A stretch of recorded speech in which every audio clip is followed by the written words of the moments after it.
Les 90% des tatouages de samouraï que je vois passer ne veulent rien dire et n'ont rien à faire dans le tatouage japonais. Et je t'explique pourquoi en quelques minutes. La raison est assez simple. En effet, quand on y réfléchit, ce tatouage générique de samouraï n'est qu'un fantasme occidental sur l'image d'un guerrier qu'on ne comprend pas vraiment. Là où, au Japon, ces personnages sont ancrés dans l'histoire.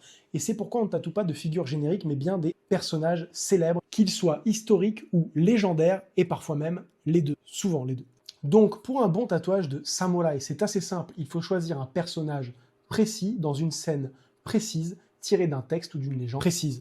Une fois ce personnage choisi, toute la composition va en découler, car la scène que l'on choisit de représenter va déterminer la pose du personnage, le fond, mais également la saison, et donc les fleurs qu'on pourra représenter avec, et le plus important, sa tenue. Car selon la scène que l'on voudra représenter, le personnage pourra être habillé d'un yoroi, d'une armure, ou d'une tenue plus simple qu'on appellera pour la vidéo kimono. Et chaque tenue, chaque symbole sera associé à un personnage et à une temporalité précise, que ce soit les motifs du tissu, les kamon, les symboles héraldiques des clans, ou encore les kabuto, les casques des samouraïs, qui d'ailleurs, pour revenir sur le début de la vidéo, sont souvent représentés de façon générique, alors que chaque samouraï de haut rang ou dont le nom mérite d'être connu avait un casque particulier avec des motifs particuliers, parfois même très originaux et qui méritent d'être représentés. Et ce sont tous ces petits détails qui permettent à un œil averti de reconnaître directement quel personnage, quelle période, quelles scènes ont été représentées lorsque l'on regarde un tatouage. Pour illustrer mon propos, voici quelques personnages célèbres et facilement identifiables. On commence par Minamoto no Yorimasa, connu pour avoir abattu le Nue, une chimère à tête de singe extrêmement sympathique. Minamoto no Yorimitsu, connu pour avoir éclaté Shuten Doji, un démon extrêmement vénère.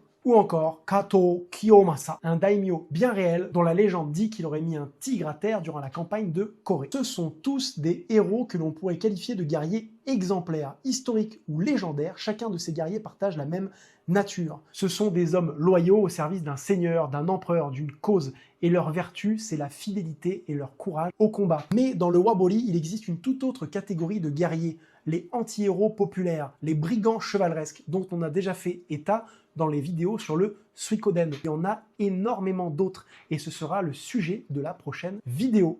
On se revoit la semaine prochaine pour les anti-héros, les brigands chevaleresques, les poteaux des gens du Suikoden. On va se régaler, passer une excellente journée. Azos!